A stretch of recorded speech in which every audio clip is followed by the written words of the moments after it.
What's going on, ladies and gentlemen? Welcome back to the Fringe. Little update in Alberta after Danielle Smith basically came out to address Alberta, address the country the other day to talk about. Now, we live streamed, excuse me, that event, and we talked about how Danielle was possibly going to do one of two things. I went into that press conference, or I guess that address, thinking that she would either upset the separatists or upset those who did not want to separate, and it would cost her dearly when it came to her support moving forward within Alberta. Keep in mind that Danielle has many, many angles to have to vie and fight for here.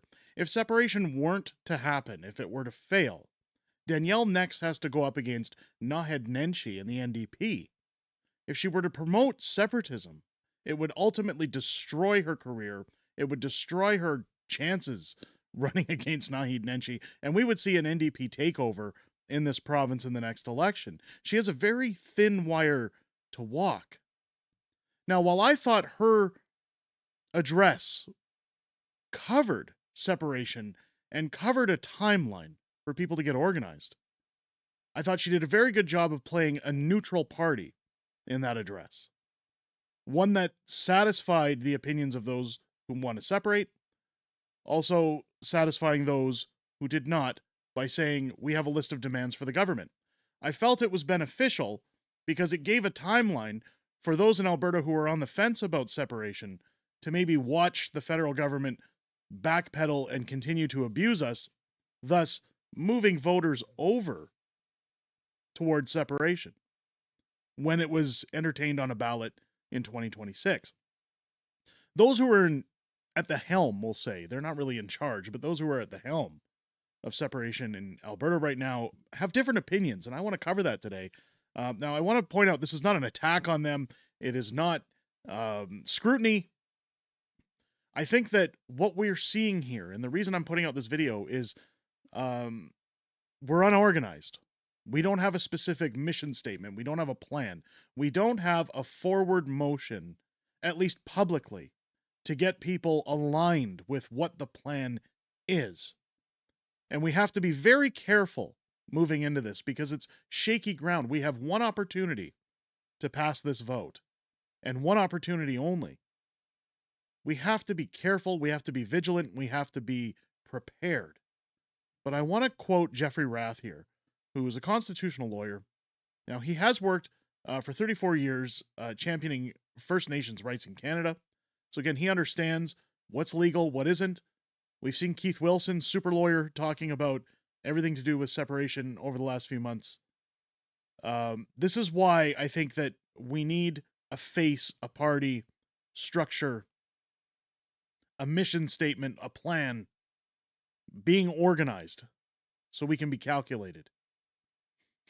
What we're seeing here is opinions. I'm going to try to say this as carefully as I can so that people understand where I'm coming from here. We're seeing opinions get in the way of our eye on the prize.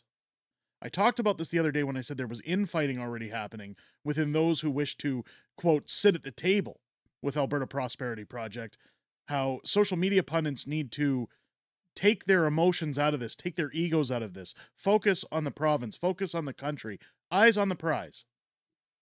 Jeffrey Rath's tweet is kind of running on the same lines here, and this is what has me worried moving forward that this will fizzle out and die off. I, of course, want to see it at least have its rightful opportunity to be presented to Albertans in a manner that we have a say, that it isn't chaotic, that it isn't unorganized, that it's not just a small fringe minority. Let's go over the tweet and then I'm going to share my opinions. Jeffrey Rath tweeting out, every Albertan needs to listen to Premier Smith and what she does not say. She is not taking action to let us have an independent vote this year. She is not promising to end all federal taxes and regulation. Again, she can't come out and do that. I'm sure she could take some form of a stance, but should a referendum fail, she has to protect the future of Alberta.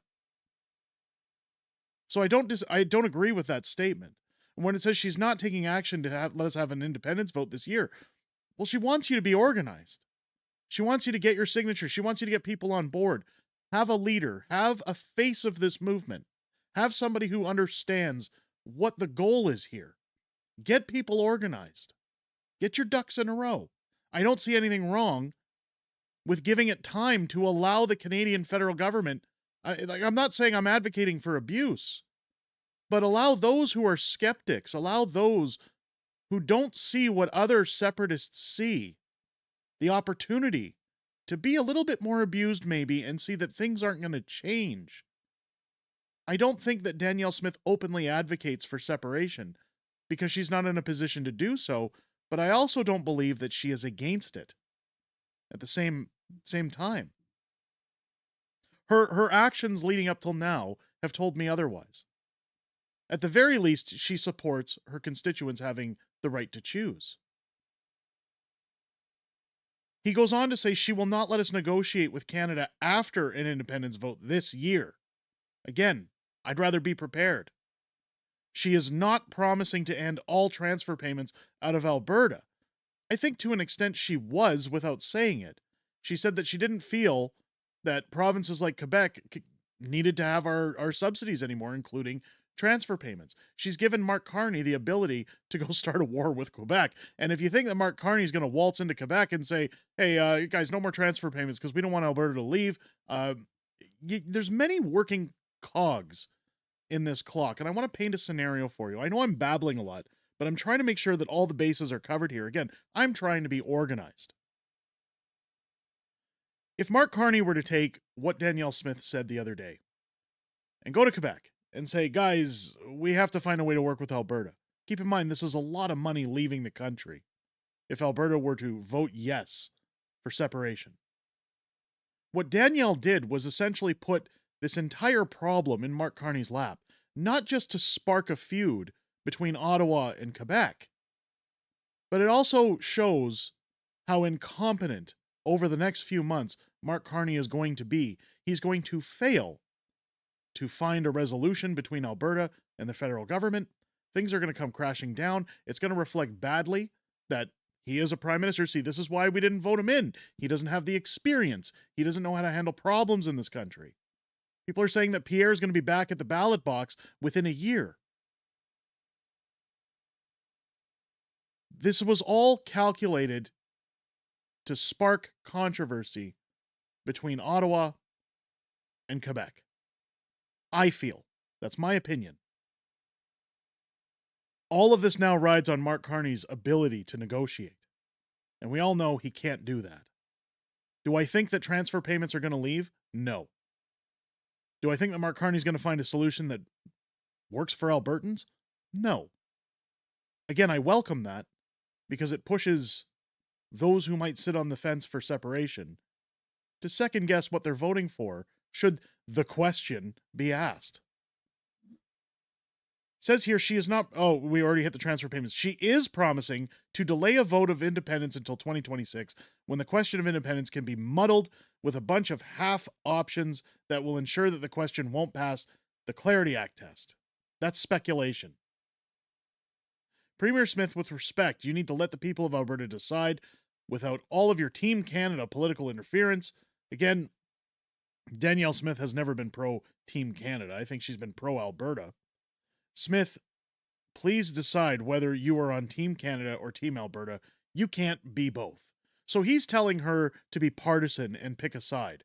So again, what Jeffrey Rath is asking for here is for her to commit political suicide so that they have a clear direction for independence in Alberta.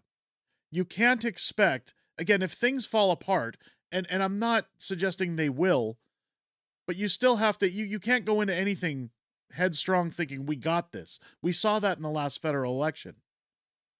If we were to lose a vote on a question and Alberta were to remain a part of Canada, I would much rather have somebody like Danielle Smith in charge than Naheed Nenshi. So I commend her for finding a middle ground to try and appease both sides, to say, look, I'm Switzerland in this situation. I'm staying neutral. I believe in my heart of hearts, I know where Danielle stands on this. Again, her actions especially since the federal election, have shown me in particular that she's prepared to allow Albertans the right to choose. She's prepared to allow Albertans to be organized. Instead of slamming it down and saying, we won't allow for it, we're not going to hear what you have to say, this is a small fringe minority, she spent a very great deal of her speech saying that those who wish for separation are not to be treated poorly. They are just frustrated. She also said that those who don't want to separate shouldn't be treated poorly. They're frustrated as well. She's doing what she has to walk a very thin line to ensure she's not being labeled. By the way, the CBC, since that address, has already put out hit pieces about the costs of her trip to Mar-a-Lago. Again, you compare that to Trudeau or anybody else, I think you'd start to see where this is problematic. The bullseyes are all over Danielle Smith. But somebody comes into the comments here, and I want to show these because Jeffrey Rath also responds. Rushing a vote this year was a mistake. He says, with respect, we can win the vote this fall. Albertans will vote overwhelmingly on the single issue and ending all federal taxes and regulations. I don't believe so. Again, this is open to opinion, but this is where you need somebody at the helm, a leader, a party, whatever you want to call it. You want to be organized. You want to have a mission statement. You want to show the proof that you can win that vote within the year. If you could show me that undeniably, hey, Albertans will vote in favor of separation before 2026, let's go. But I think what Danielle Smith did was give us the time to get organized, to be prepared. Somebody put here, Smith said she does not support independence. Smith is no leader for Albertans. She will delay, complicate, stall the entire process. She's a federal politician, not loyal to Alberta. I disagree. Somebody said rushing the vote would be a mistake. We need to build a campaign infrastructure. That I can get on board with. So somebody has the point here that I'm trying to make, and again, this boils it down, and then we'll get off of this. It says, I did agree originally, but now I disagree with your take. Danielle Smith's approach actually helps the independence movement. As the premier, she must represent all Albertans equally. She has no electoral mandate to promote secession, but she has done two things to facilitate it. One, she has articulated what criteria must be met to hold a referendum, and if met, she will not stand in the way of it. I think that's huge for support. Any other province would say, we're not going to honor it, we're not going to listen to it. Two, the 4 demands she made to Carney most likely will be ignored or denied with a middle finger to Alberta. This will result in an increase of people registering their intent to vote yes in a referendum. Like I said, a few more months of abuse will start showing people, hey, things could be better. Things will get better. Finally, we cannot rush the referendum process. We have to get it right. Be united and organized. Resist divisive infighting. I, for one, am respecting the advice of Alberta Constitution lawyer Keith Wilson. Again, I think Keith has been pretty level-headed so far. I have to say I don't agree with Jeffrey Rath's take. I understand that there's more cogs in the clock turning, but again, this is all just people's opinions. It's speculation. I wanted to do this video to ask those who have been very forward in this. As an Albertan myself, I'm asking you, the viewer, what do you think should be done in this situation? Do you think a vote should be rushed? Do you think we should do it this year? Do you think that cooler heads will prevail? Organization is key? Let me know your thoughts down below. If it's your first time here, I hope this video has earned your subscription. Make sure to hit that button, folks. We're so close to the 100,000 subscriber mark. At the time of filming this video, who knows where it'll be at by the time this launches. But make sure to hit that button. Join us live on the channel each and every Friday night for Friday Night Fringe, our live streaming show, as I'm joined by the beautiful Mrs. Fringe as we sit and talk about everything that happened this week in politics, everything we know that's coming up in the week ahead, as well as your Q&A inside the chat on those live streams. I look forward to chatting with you guys each and every week on the outside of making these videos. I look forward to hearing what you have to say in those live streams. I most importantly look forward to hearing what you have to say this Friday night, starting at 6 p.m. Pacific, 8 p.m. Central, here on the channel, and hearing what you have to say every Friday, same time, same place, same channel. With that said, ladies and gentlemen, I hope you enjoyed this video. I hope you have a great rest of your day. I'll catch you on the next one.